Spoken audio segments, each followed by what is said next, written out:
Welcome to Dundark. Last we left off, we had a short but sweet scene with Okabe and the doctor and Maho and phone people. It was pretty good. They're going to the Christmas party, and now we've had a flash something to, or a dream or something's going on, and Kagari seems to be pointing a gun at Suzu, which is a little strange. You can't do that, Suzu.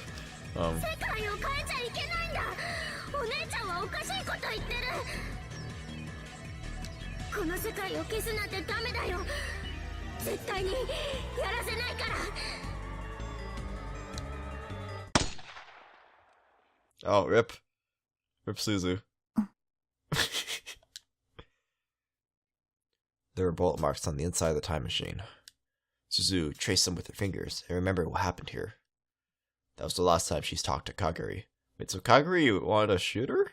What? What? Now, I mean, I didn't expect that. I did not expect that. She'd never been able to find her after that. Suzuha, どうしたん? ぼーっとして。もしかしてまだ体調悪い? え?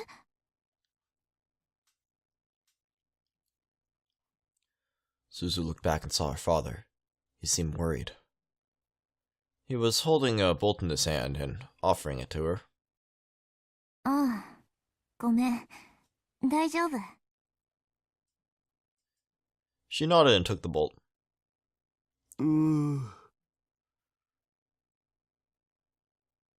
They were on top of the radio building where a cold wind was blowing. A light was shining down the rear of the time machine where the engine was. Her head was inside as she did the maintenance work. Daru was wandering around in the background. Normally, she would never let him near the time machine, but today, he'd absolutely insist on it coming.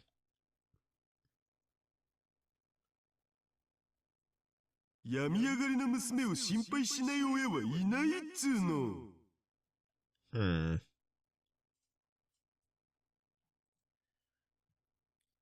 Suzu had spent the last several days unable to stand up because she hadn't taken care of herself. There was nothing she could say back to him. なあ、時空間の転移とか重力制御とかヤバそうな装置は絶対にいじらないからさ。僕にも手伝わせてくんない？ダメ。機械のメンテなら多分鈴葉より僕の方が詳しいのだぜ。それはわかってる。けどダメ。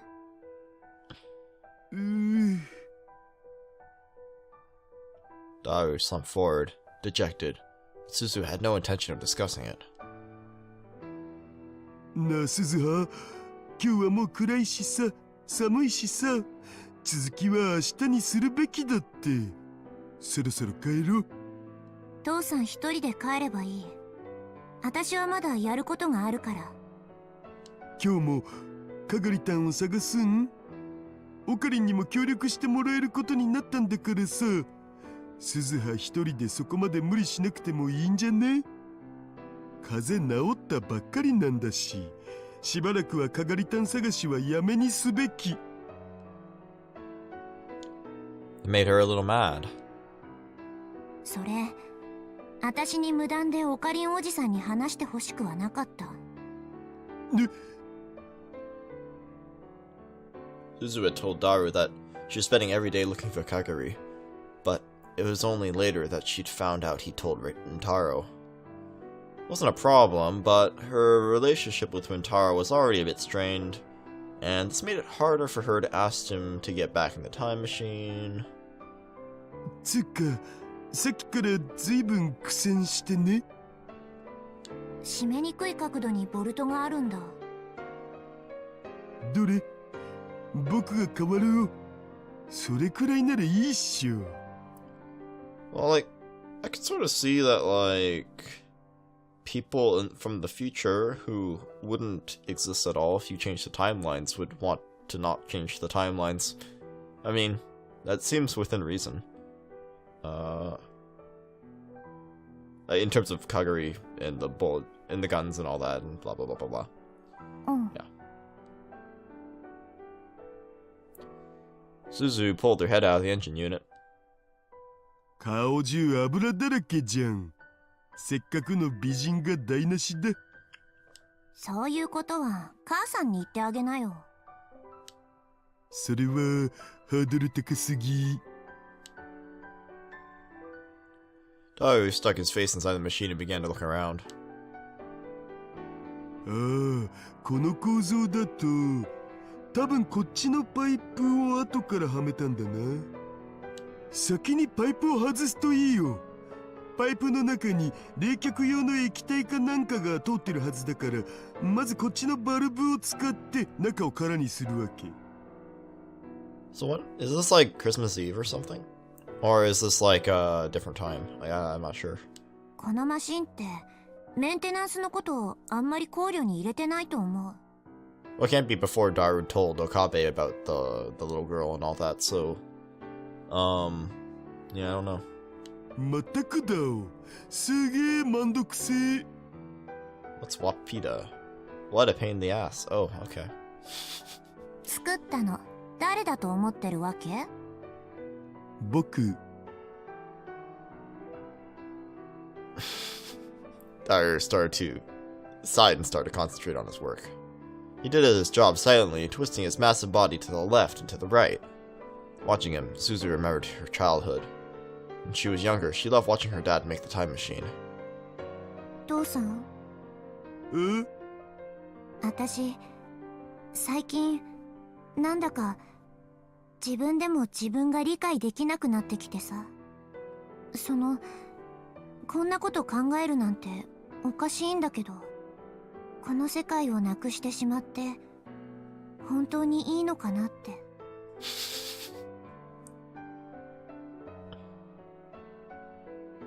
Oh yeah. Awkward. Is it really okay to erase this world? I mean, that's a good question. Like, I mean, I guess she's been having this, like, you know, the brief happy time here. And it's been nice, you know, being around everyone, being around friends and family.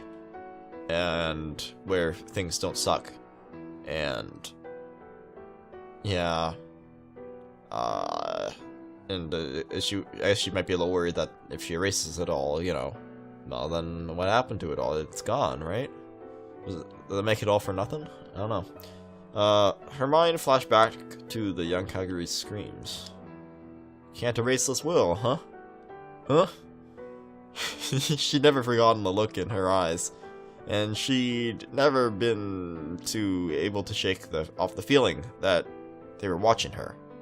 Somehow.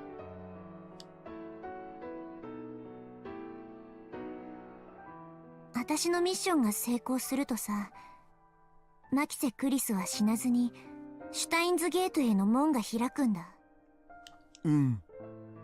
そしたら今のこの世界、父さんも母さんもまゆ姉さんもルミ姉さんもオカリンおじさんもみんななかったことになってしまう。うん。今の私が今の父さんに会ったこともなくなってしまう。ん？これって告白シーン？セーブしとくべきとこOh yeah, we should yeah, make a little game save here. Yeah, save the game. Yep, there we go.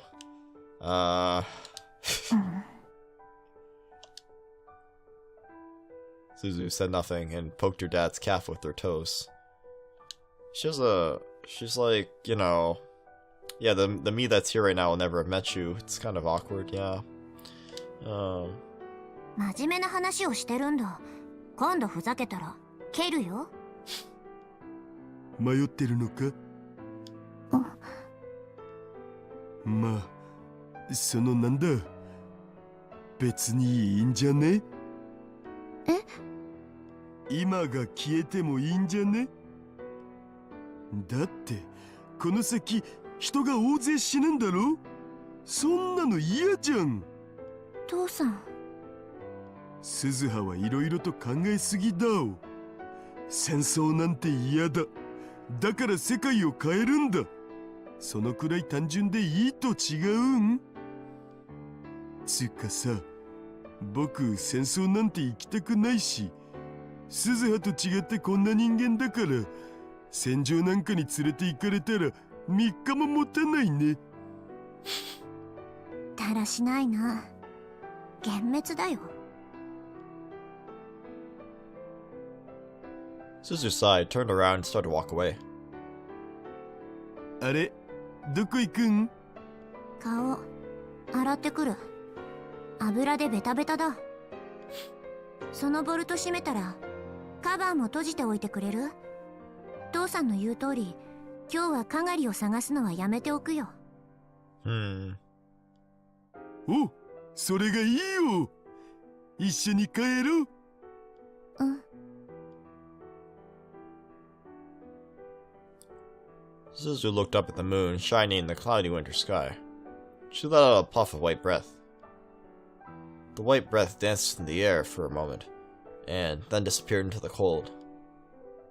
父さん、ん？幻滅とか嘘だから。父さんは銃を持って戦争をする人じゃない。未来でもそうだった。いつもいつも逃げ回るのが仕事。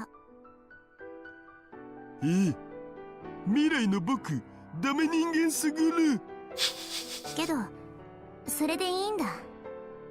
父さんには別の戦いがあるし、そのために私たちがついてるんだから。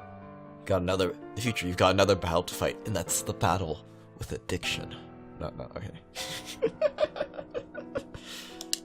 That's not what they're about. だから父さんこそ変に頑張ろうとしないで。日本は安全だなんて思い込みは捨てること。この前オカリンおじさんだって襲われたんだ。いつ父さんが標的になってもおかしくない。That's true. Ocarine was just attacked. 戦争前夜なんだよ。今はね。For about 2 weeks now, someone had been watching Suzu in the time machine. It was clear that some great power was on the move. Okie dokie. Are they going to attack them at the Christmas party? Is it going to be like last game when they all burst into the lab with the guns and stuff? Is that how it's going to work out? I mean, maybe? Is that what they're kind of leading up to here? I mean, or would that be too predictable? Suzu nodded, satisfied at Daru's answer, and went to the bathroom to wash her face. Okay. Back to Okabe.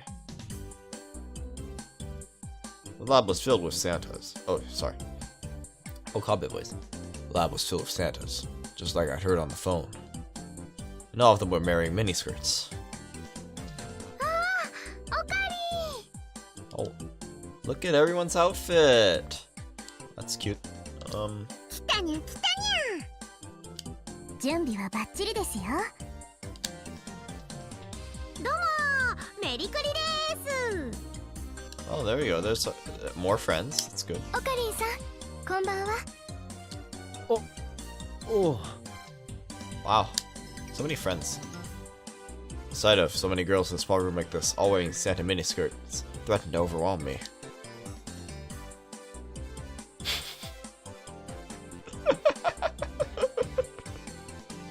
I was having trouble deciding where to look when Lukako staggered in front of me. 岡部さん。Lukako. What are you wearing, man? I didn't expect a Santa in black. Yeah, seriously. And wasn't he exposing an awful lot of skin? It was really but he's a guy. 岡部さん、僕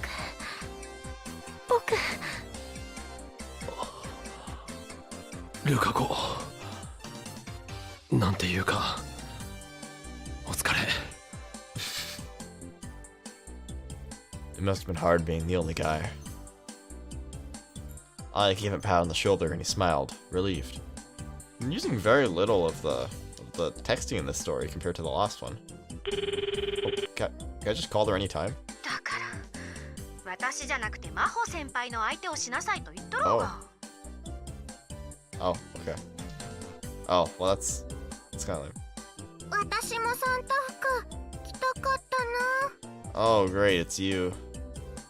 It's Nai. Isn't that nice?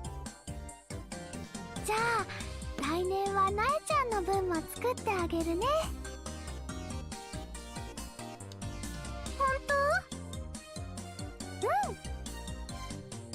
Oh yeah, everyone's favorite person. ありがとう、まゆりお姉ちゃん。えへへ。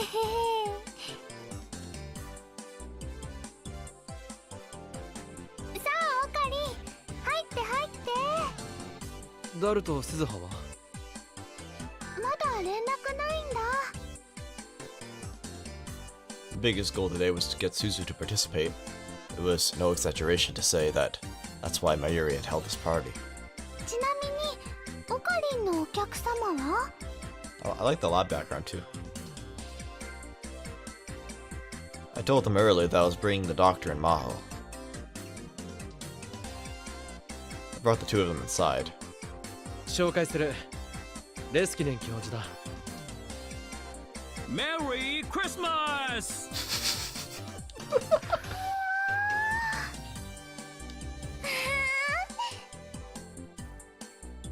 おお、あら。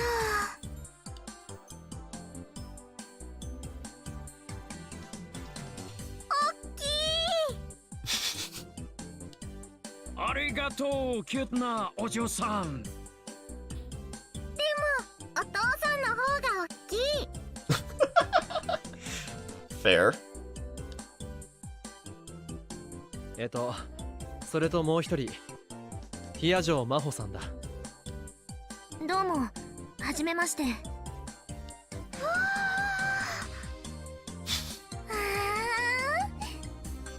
おお、あら。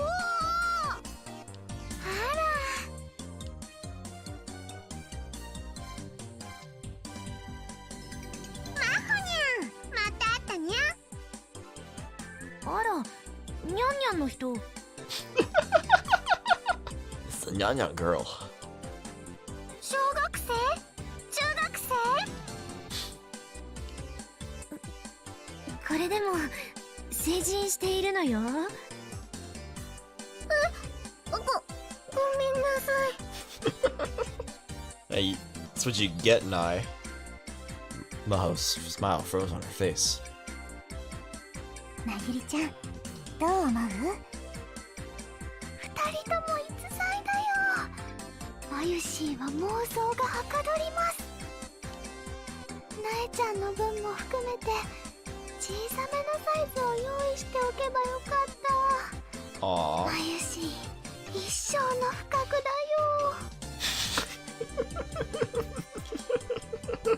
Poor Mayushi. そのリトルサンタコンビは、見たかったな。だよね。 Mayuri had her in her sights, man. There was no escape from Maho now. Mayuri was so stubborn. She'd even managed to convince the legendary shy Lukaku. 教授先生の方は？あの身長に合うコスは作ったことないよ。存在だけですでに勝ちだけどね。もふもふトナカイさんの着ぐるみを着てもらいたいかも。赤鼻もつけて。それはどうかな。 Yuki's not so sure about that option. Wait, were they seriously going to dress the professor up like a reindeer? まゆり、誰も彼もコスプレ趣味を理解してくれるとは思わない方がいいぞ。そうだね。無理強いするのは良くないよね。でも最近はコンビニなんかでもクリスマスには店員さんがサンタさんの格好をしていますよ。コミマとクリスマスだと性質はだいぶ違いますよね。 Or so you say. But basically you want to dress up the two of them in Santa outfits, don't you? というわけで、真帆さん、サンタ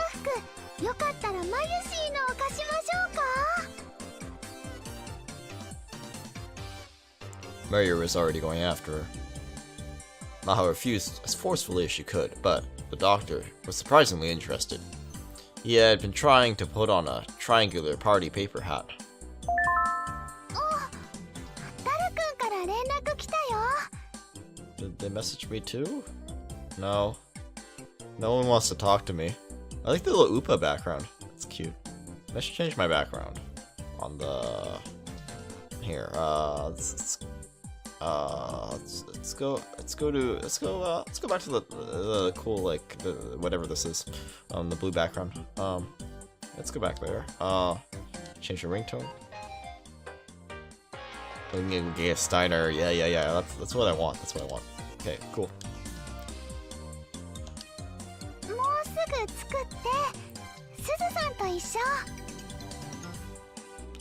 Mayor was looking at her smartphone. It looked like Daru had pulled it off.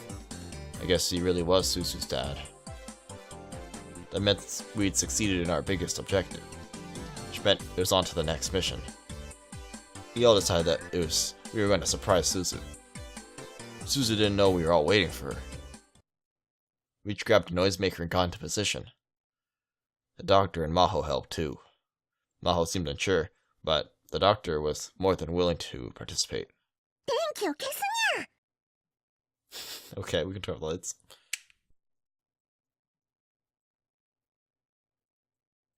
すずさん、喜んでくれるかな。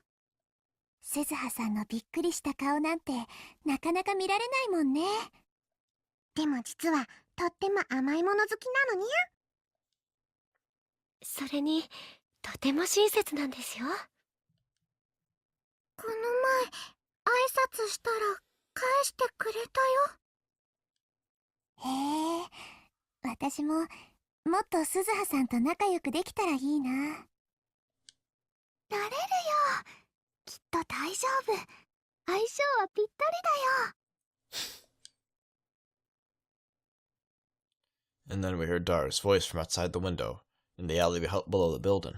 よし、中へ入るぞ。すずはと一緒に中へ入るぞ。 Spoil the surprise, much, Daru. His voice was loud and naturally expository. Once he got below the lab, he was supposed to give a signal. Everything was going as planned. They all went shh at each other in the darkness.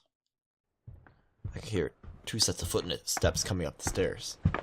Everyone held their breath and waited. The timing was critical. But would she be able to figure it out before we acted? The room was filled with different smells, like the girl's perfume and the aroma of the food we'd made. Didn't Suzu already notice these things more quickly than an ordinary person would? I started to get worried. And then I heard the sound of the front door opening. あれ、今日は誰も来てないんだね。そういう日もあるよ。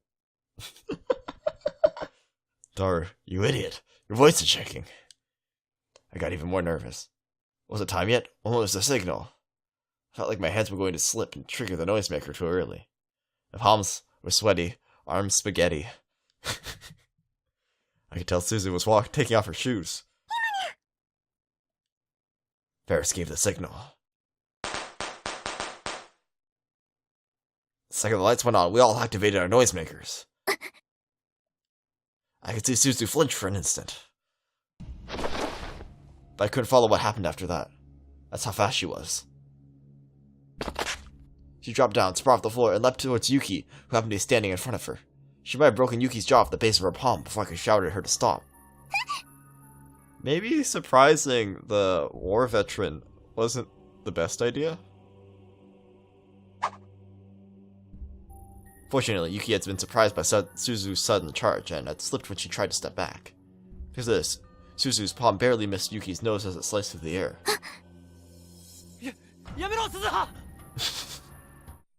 By the time I finally shouted, it was all over. Suzu had grabbed Yuki before she fell down and was holding her up. Yuki, Suzu, and the rest of all of us were all too stunned to speak. That was close. The timing events had been slightly different. Yuki could have been badly hurt. ストップだにゃー。メリークリスマスだよ。Merry Christmas. Everyone finally realized what had happened and began to panic. Yuki simply lay in Suzu's arms, blinking her eyes.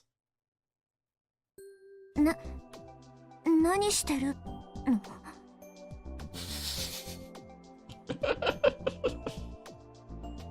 Again, I think the faces in this game, they have such emotion, you know? Suzu seemed to snap back to reality. She was looking around at everyone. だからメリークリスマスだよ、すずさん。メリークリスマス。そう。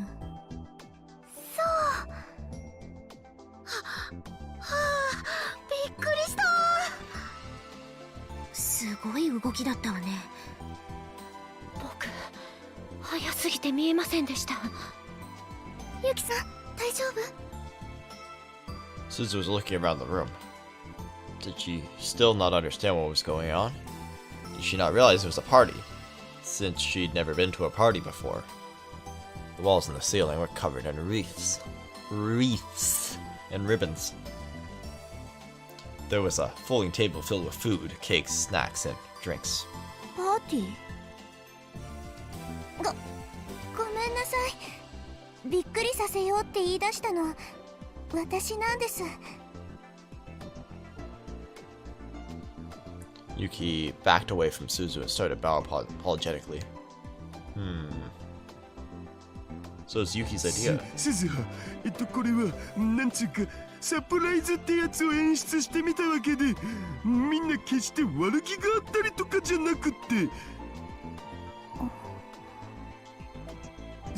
すずは？父さん、兄さんも知ってたの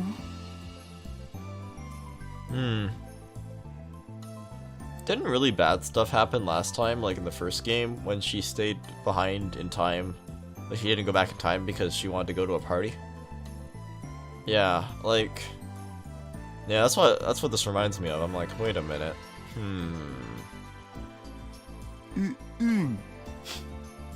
そっか。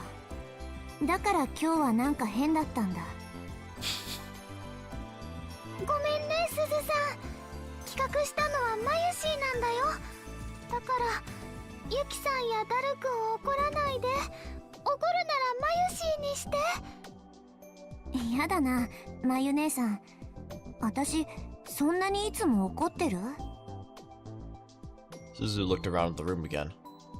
ふん、すごいね。いつものラボとは思えないや。でしょ？みんなで飾り付けしたんだよ。うん、本当にすごい綺麗だ。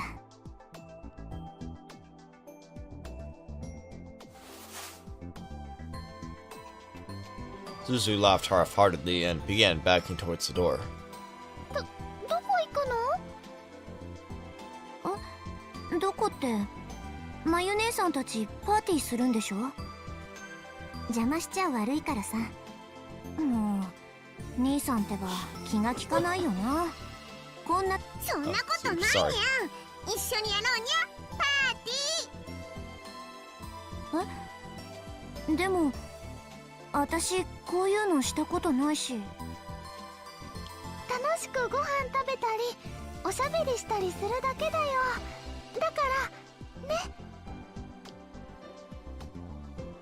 Mayuri grabbed Suzu's hand tightly to keep her from getting away.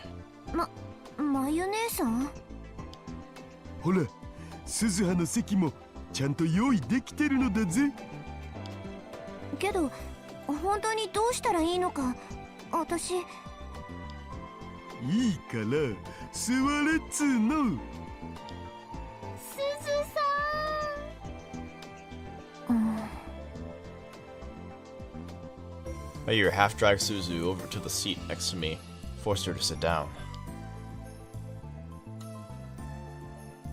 はいはい、みなさん、これで全員揃ったにゃ。Minya-san. はい、拍手拍手。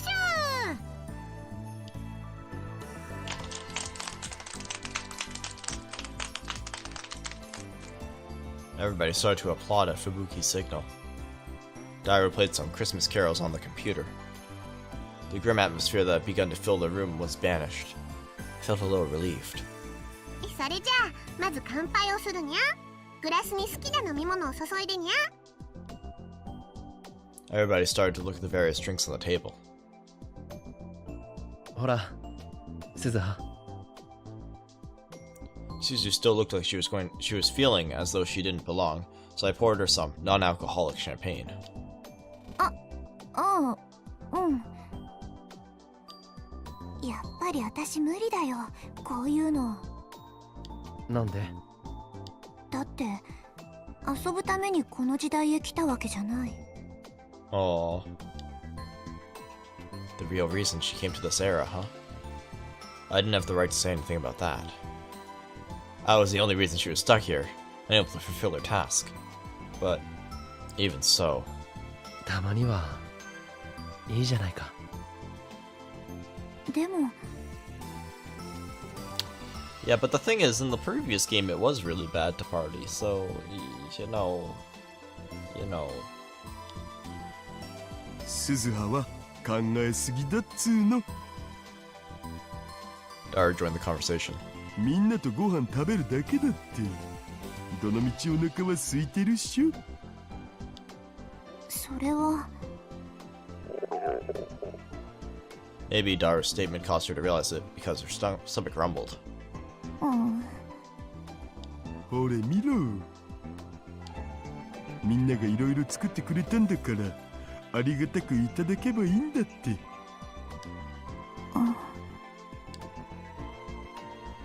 みんな飲み物の用意はいいかにゃ。それでは今回のパーティーを企画したまゆし、一言どうぞにゃ。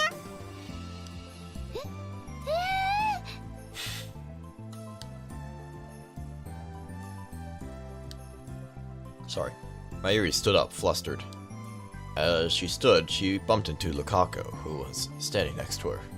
The two of them almost spilled the drinks. うわー、ルカ君、ごめんね。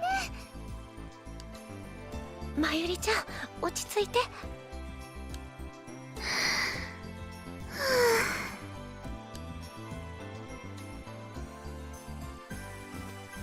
Mayuri started to take deep breaths. 今日はクリスマスイブなのです。どこもリア充さんでいっぱいだけど、今年はマユシーたちもパーティーをしてリア充さんになろう。 Yeah, let's just be this should be normal people for once. You don't have to be crazy, weird people, you know. いや、それリア充の意味が違うと思うな、マユシー。Fubuki whispered, a little sad. ふぶきちゃん、何人もの後輩ちゃんからクリスマスデートに誘われたのよね。それはもう熱烈に。全員女の子の後輩だけどね。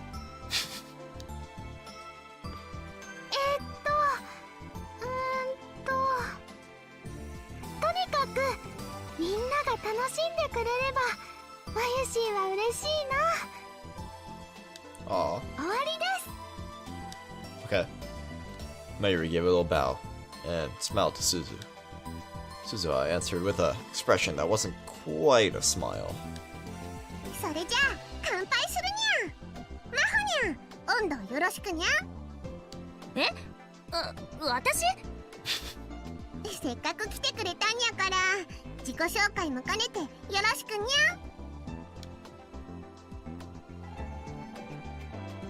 Maho stood up with a slight frown and thought for a moment before she opened her mouth. 今日は皆さんの集まりに招待してくれてありがとう。私とレスキネン教授はアメリカ在住なので、こうして日本でクリスマスを迎えるのは初めてです。こういう友人同士での賑やかなクリスマスもとてもいいものだと。何か面白いこと言ってにゃ。Oh, I mean, she was giving a nice little speech there. はい。面白いことにゃ。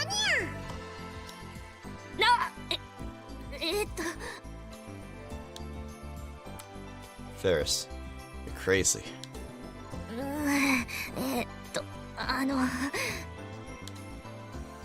Uh-oh. She was totally losing it. Losing it. She was worse than Mayuri had been a moment ago. It was hard to believe I'd seen her interpreting in front of that huge crowd at ATF. Was she bad at ad-libbing?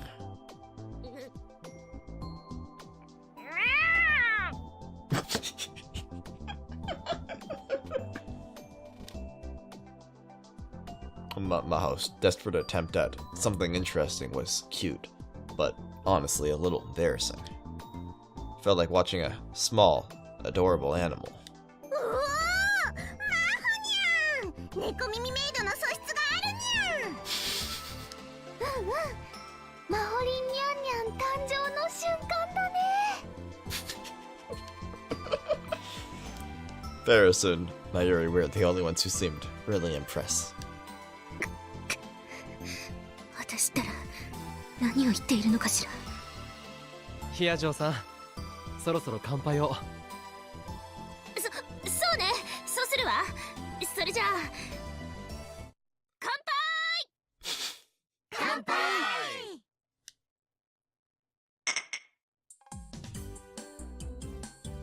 Everyone happily clicked their glasses together. Since I was the only one who invited Maho to the party, I decided to cheer her up.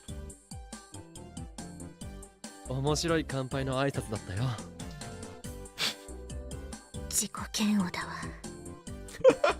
何を言うんだい。クールなキャットだったじゃないか。A cool cat. マホニャン、いつからメイクインで働いてくれるにゃ。そんなつもりはないから。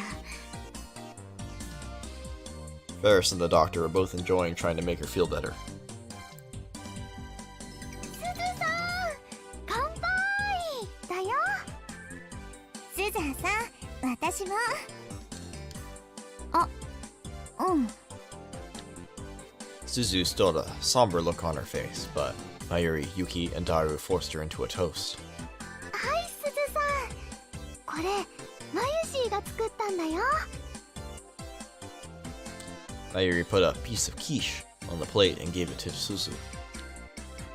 When Suzu took a bite, her expression began to shine. おいしい。本当？うん。もっと食べて。どんどん食べて。そんな一度に食べられないよ。あ、そう？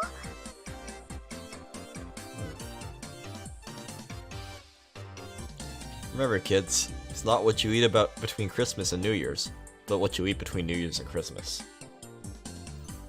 Next, Maho offered the quiche to Maho did not offer the quiche to Maho. Mayuri offered the quiche to Maho and the professor. マホさんとレスキネンさんもどうぞ。ありがとう。おいしい。これはおいしいですね。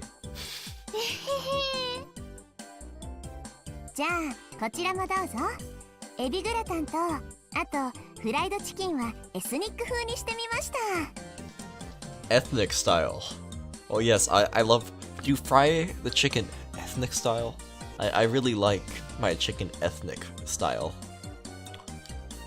Excellent. 凝っているんですね。 Yuki went around and offered everyone something to eat. But she couldn't bring herself to offer any to Suzu. Well, yeah. Mayuri kept monitoring for her to go over, but Yuki just kept fidgeting. Maybe she was thinking about it too much, but Suzu kept devouring all the food that Mayuri and Yuki had prepared, and gushing over each dish. The two of them had been practicing the cooking for about a month in the lab. I guess it paid off. ケーキもあるよ。楓さんがデコレーションしてくれたんだ。あんまり上手にできなかったけど許してね。楓さんって不吉祥さんだもんね。でもそんな楓さんが萌えだよ。ちっとも褒められてる気がしないわ。 Everyone laughed. Then, about an hour after we started eating, people burst in the door. No, okay. when she saw that everyone had enough food, Ferris clapped her hands together and loudly enough to draw everyone's attention. さてさて、皆さん、盛り上がってきたところで、そろそろプレゼント交換をしたいと思うんだにゃ。私たち、間に合わせのものしか用意できなかったけど。The professor stopped at a donkey zote, whatever that is, on the way from Wakio City, and spent just 10 minutes picking out presents. 大丈夫、それでバッチリだにゃ。私、持ってきてない。鈴葉の分は僕とマユシで準備してきたお。マユシーが選びました。そうなんだ。ごめん。気にしなくていいのだぜ。いいのだぜ。Mayuri mimicked Dara's words as she pulled out 2 small, wrapped parcels from her bag and put them on the table. They both had the same wrapping as the one Dara was holding. They must have bought them at the same place. Mayuri had already explained to me Operation Number 2. Mayuri's plan for this evening was not only to make Suzu smile, but to bring Yuki and Dara a little closer together. Oh. プレゼント交換の方法なんだけど、いろいろ考えて結局くじ引きにしたにゃ。Ferris gathered everyone's presents and put little stickers with numbers on them. にゃんにゃにゃん。 Then she lifted a bunch of disposable chopsticks up above her head. これはマユシーが今夜王様ゲームをやろうとして持ってきたものだにゃ。ああ、言わないでよベリスちゃん。おいマユリ、王様ゲームっていうのは合コンの時とかにするもんだぞ。わかってるよ。ちょっと勘違いしただけだもん。女の子から命令されるのって僕は大好物だけどね。橋田さん、本当に変態さんですね。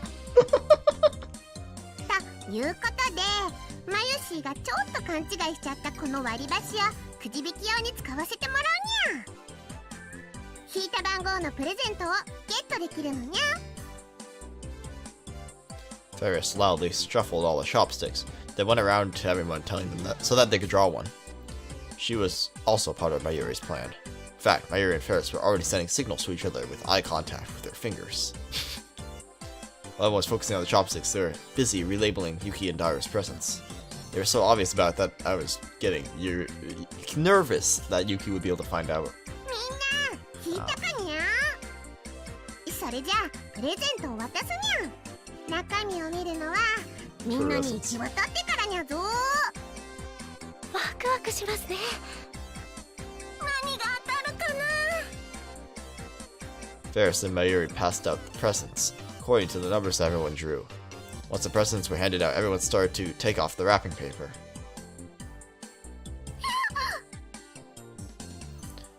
Nai was the first to react as she gave it a very strange cry. Inside her box was a skull face. あ、それかっこいいでしょ。ベルトのバックルだよ、ナイちゃん。学校につけていったらきっと人気者だと思うな。ありがとう。 Kako, it terrified her. I was feeling bad for Nai, but when I took out my own present. 誰だこれは。 The box had a cute design, and inside it was what looked like a see-through white veil. The veil was decorated here and there with little pink ribbons. This can't beん？ああ、オカリンさんのところへ行ったか。そのままマユシーにプレゼントしてあげるといいよ。そんなことできるか。オカリンさんのためなら喜んで来てくれるって。どうしてそういう話になるんだ。なになに、マユシーがどうかしたの？ Mayu heard her old name and came over. それって何かな。ベビードールだよ、まゆし。しかも超可愛くてセクシーなやつ。オカリンさんのために着てあげなよ。Baby doll, a type of lingerie worn by women, known for its wide hem that fluffs out.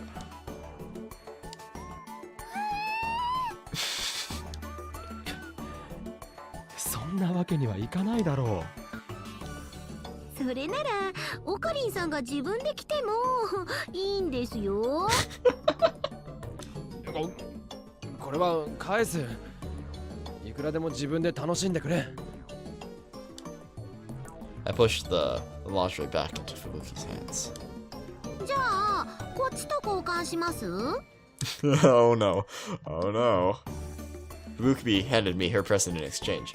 The wrapping and lid are being removed, so I took a quick look inside. Sexy pink shorts and a pink bra. Yep, they were see-through. それ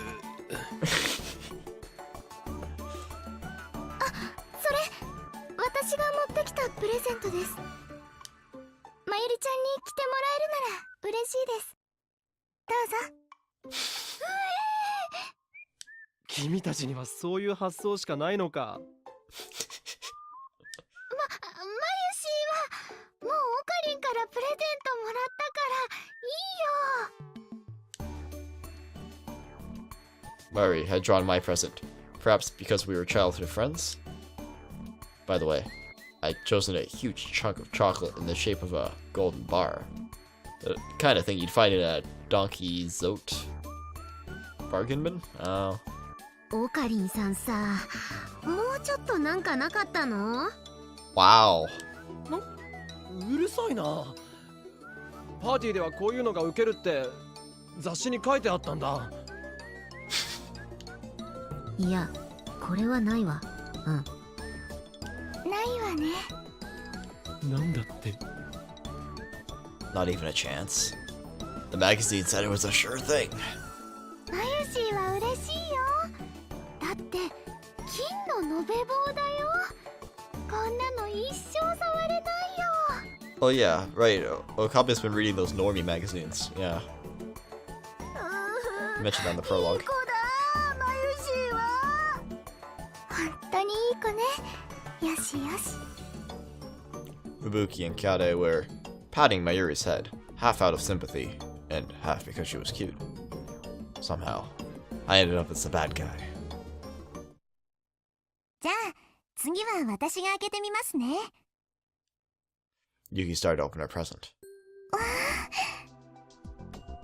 She took out a cute wooden music box. When she opened the lid, there was a little tin figure that danced. すごいかわいい。素敵ね。ロマンティックです。いいな。 The girls all seemed really impressed. But Lukaku was the guy. It definitely looked like something a woman would enjoy receiving. With as many girls there as there were coming to this party, it might have been the perfect choice. Wait, maybe I should have bought something like that. But then I realized the idea would have never even occurred to me. これ一体誰からのものにゃ？ There's nothing wrong with a big gold chocolate bar. Oh, jeez. Ferris, you're making it too obvious. あ、僕 Daru reluctantly raised his hand. うわあらまあ。なるおじさん、すごいね。ふーん、やるね、兄さん。 Everyone, except Mayuri and Ferris, who knew about it in advance, raised their voices and subscribed. In subscribe? Oh, I've got too much YouTube going on. They raised their voices in surprise. これ、橋田さんなんですね。 Remember to like, comment, and surprise. どうかな。マユシからアドバイスしてもらって選んだだけなんだけどさ。素敵。ありがとうございます。大切にしますね。Aww. Yuki held the music box close to her chest. She seemed really happy. Oh? And then her expression turned confused as she looked down to the box. Then she started to fidget. ごめんなさい。私、ちょっと。What's inside the box? She hurried off to the washroom, still holding the box. She must have seen the trick. According to what Mayuri told me earlier, there was a fake letter from Daru himself taped to the bottom of the box. It was signing a love letter along with an invitation to a movie date. I wondered how she was reacting. Meanwhile, Daru had also opened his own present and he was looking a little bothered. He had been given Ferris's present. Until he opened it, he looked really happy, but now he'd gone completely silent. Wait, Daru got Ferris. I thought they were making it so that Yuki and Daru would each get each other's present, but oh, okay, so apparently it's only rigged one way. According to Mayuri, he was going to get a pair of oh, I see. Alright, so Ferris gives Daru a pair of movie tickets, and then Daru gives Yuki the music box thing with invitation to a date on it, to a movie date. Right, okay, I see where this is going. I get it. See, that was the plot twist right there. And even though it's a present from Ferris, the tickets came with instructions to use them for a date with Yuki. Ferris responded to Daru's questioning gaze with a wink. Good luck, nya, she seemed to be saying. For her part, Ferris received some sort of strange doll that Maho had brought at the donkey place. Lukako's present was a miniature remote-controlled helicopter that the doctor had purchased. And the doctor got a cute set of 12 crayons from Nai. Aww. Suzu's present was a pair of handmade gloves. Yuki had evidently made them herself. She put them on looking happy, but maybe a little lonely, and smiled. Suzuha, よかったじゃん。っていうか、兄さんは何が当たったの？これ。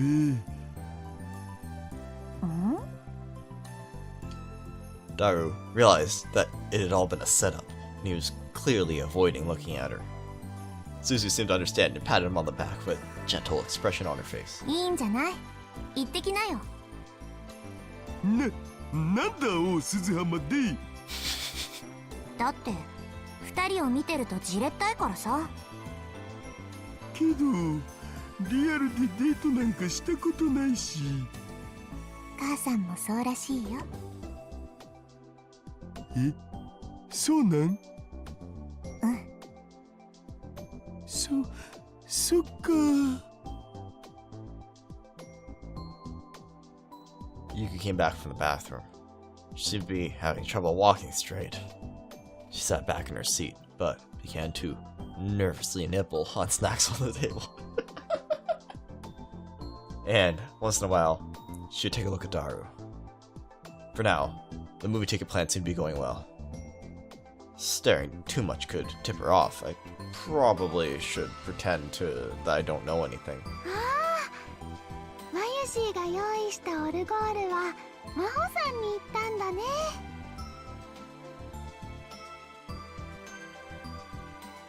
Oh, that's a portrait. That's probably a plot point. A music box used as a plot point? I've never heard of that one before. Mayuri raised her voice when she saw the music box in Maho's hands. It was shaped like a deformed bear, and when you wound it up, its hands and legs would jerk back and forth as it plays the tune. It was a very different design than the one Yuki had received. いいのかしら。こんな素敵なものをいただいてしまって。いいんですよ。どうぞどうぞ。どんな音？聞きたい。そうですね。僕も聞いてみたいです。Maho started to wind it up. As she wound it up, Kyade turned off the music in the background. Oh, that's why the music was like the background music. That's just being played on the computer. Clearly, that explains a lot. じゃあ It's a song, isn't it? It's gonna be the song.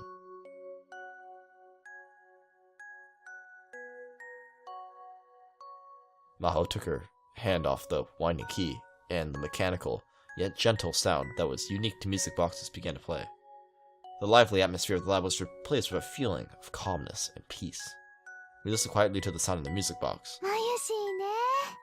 この曲大好きなんだ。 Was this the song? I mean, I can't really tell, but like, is this the song? Is this where the song came from? It was from the music box? 僕もです。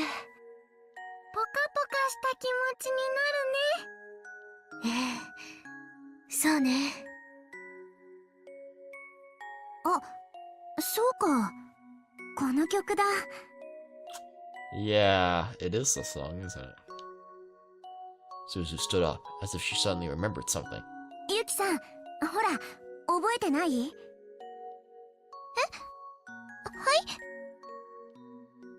い？ Yuki was spacing out so hard that she started to panic when Suzu spoke to her.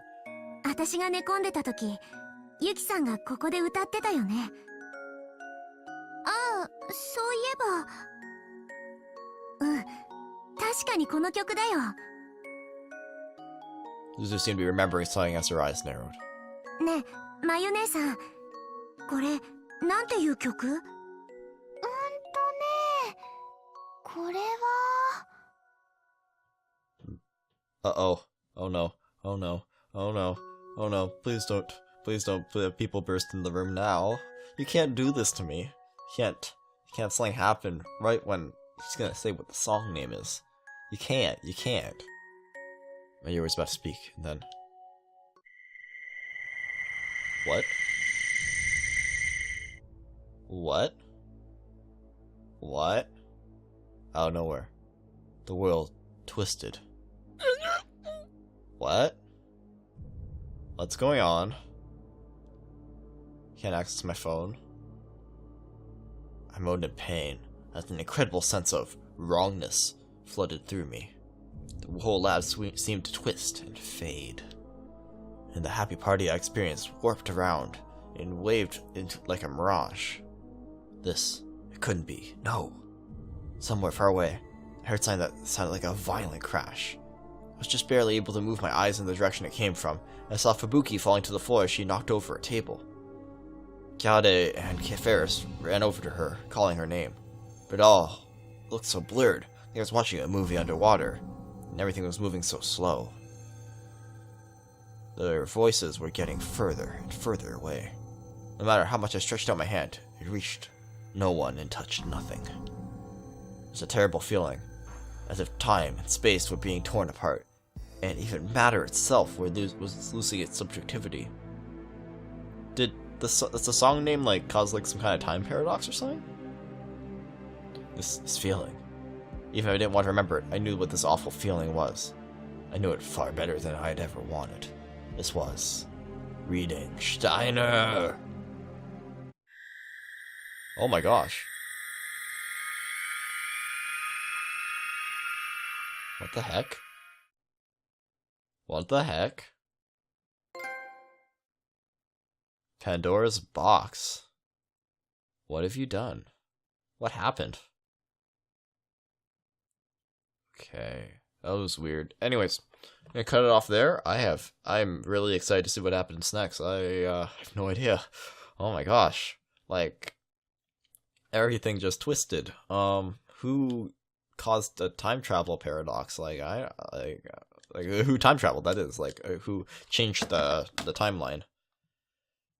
Did someone get to the time machine while they were at the party? Maybe that's it. Thanks for watching, and I'll see you next time.